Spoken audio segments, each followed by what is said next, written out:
ఈరోజు దేవుని వాగ్దానం యెహెజ్కేలు గ్రంథము 36వ అధ్యాయం 36వ వచనం. నేను మాట ఇచ్చి ఉన్నాను, దాని నెరవేర్తును. నేను మాట ఇచ్చి ఉన్నాను, దాని నెరవేర్తును. మీ దోషముల వలన మీకు కలిగిన అపవిత్రతను నేను తీసివేసి మీ పట్టణములలో మిమ్మను నివసింపచేయునాడు.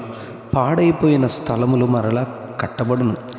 మార్గస్థుల దృష్టికి పాడుగాను నిర్జనముగాను అగుపడిన భూమి సేద్యము చేయబడును. పాడైన భూమి ఏదేను వనము వలె ఆయననియు, పాడుగాను నిర్జనముగానున్న ఈ పట్టణములు నివాసులతో నిండి ప్రాకారములు గలవాయననియు జనులు చెప్పుదురు. అప్పుడు యెహోవానైన నేను పాడైన స్థలములను కట్టువాడననియు, పాడైన స్థలములలో చెట్లను నాటువాడననియు మీ చుట్టూ శేషించిన అన్యజనులు తెలుసుకుందురు. యెహోవానైన నేను మాట ఇచ్చి ఉన్నాను, నేను దాన్ని నెరవేర్తును. దేవుని ద్వారా ప్రత్యేకింపబడిన ఎన్నుకోబడిన ఆయన జనులైన ఇశ్రాయేలు వారిని ఆయన ఎంతో మిక్కటముగా ప్రేమించారు. వారిని భయంకరమైన దాస్యములలో నుండి విడిపించారు. వారి విరోధుల మధ్యలో నుండి ఎంతో అద్భుతముగా వెలుపలికి తీసుకుని వచ్చారు. శత్రువులను సముద్రం మధ్యలో వారు రథములను రౌతులను గుర్రములను ముంచివేశారు. వారందరూ హతులై సముద్ర తీరమున శవములై తేలారు. వారిని ఇశ్రాయేలు వారు కన్నులారా చూచారు అని నిర్గమకాండం 14వ అధ్యాయం 30వ వచనంలో రాయబడింది. ఇలాగున ఎన్నో పరిస్థితుల మధ్యలో నుండి దేవుడు వారిని విడిపించి ఆదరించగా, దేవుని ప్రజలు అనేక మారులు వారి ప్రవర్తనను బట్టి వారి క్రియలను బట్టి దేవుని కోపమును రేపారు. వారు దుష్ప్రవర్తన చేతను దుష్క్రియల చేతను దేశమును అపవిత్రపరిచి, వారు దేశములో నరహత్య విషయంలో విగ్రహములను పెట్టుకుని వారి దేశమును అపవిత్రపరిచి దేవుని కోపమును ఎంతో రేపారని యెహెజ్కేలు గ్రంథం 36వ అధ్యాయం 17-20 వచనాల్లో చెప్పబడింది. ఈ కారణంతో దేవుడు వారిని 36వ అధ్యాయం 9వ వచనంలో అన్యజనులలోనికి వెళ్ళగొట్టగా వారు ఆయా దేశములకు చెదిరిపోయారు అని చెప్పబడింది.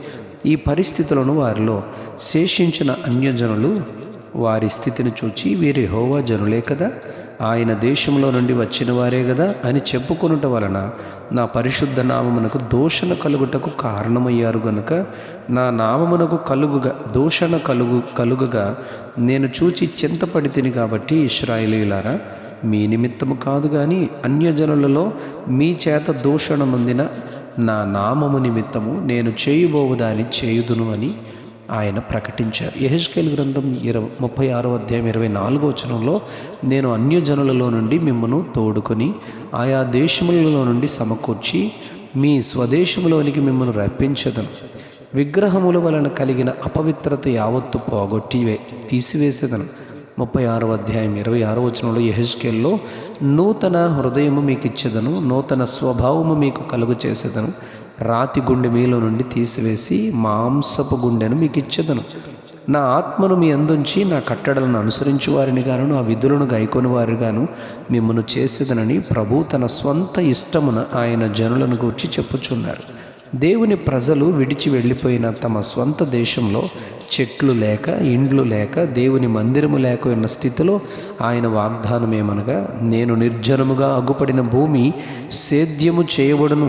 పాడైపోయిన స్థలములలో చెట్లు లేని చోట చెట్లను నాటుదును, పాడైపోయిన స్థలములను కట్టుదును అని 36వ అధ్యాయం 36వ వచనంలో యెహెజ్కేలులో ఆయన సెలవిస్తూ, ఈరోజు మన ధ్యాన వాక్యం ఇదే. ప్రభు వాగ్దానం చేస్తూ, యెహోవానైన నేనే మాట ఇచ్చి ఉన్నాను, నేనే దానిని నెరవేర్తును అని చెప్పారు. యెషయా గ్రంథం 44వ అధ్యాయం 26వ వచనంలో, నా సేవకుని మాట రూఢిపరచువాడను, యెరూషలేము నివాస స్థలమగును, యూదా నగరు కట్టబడును, నేనే ఆజ్ఞ ఇచ్చాను, దాని పాడైన స్థలములను బాగు చేయువాడును నేనే అని ఆయన చెప్పారు. యెహెజ్కేలు గ్రంథం 22వ అధ్యాయం 14వ వచనంలో, దాని అపవిత్రతను తీసివేయుటకై నేనే మాట ఇచ్చి ఉన్నాను, దానిని నేనే నెరవేర్చుదునని చెప్పారు. యెహెజ్కేలు గ్రంథం 36వ అధ్యాయం 8వ వచనంలో, ఇక కొంతకాలమునకు ఇశ్రాయేలీయులకు నా జనులు వచ్చెదరు, మీరు చిగురు పెట్టి వారి కొరకు మీ ఫలములు ఫలించదురు అని ఇశ్రాయేలు కొరకై జనులతో దేవుడు చెప్పారు. అవును, దేవుని ప్రజలైన ఇశ్రాయేలును గూర్చి దేవుడు ఏ మాట పలుకునో ఆ మాటను ఆయనే నెరవేర్చునని చెప్పబడింది.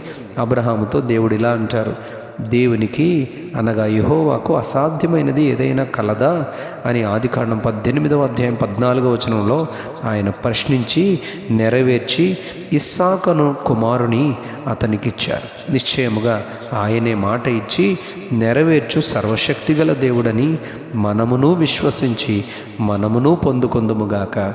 Amen, amen, amen.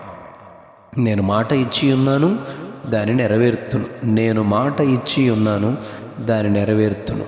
ఆమెన్.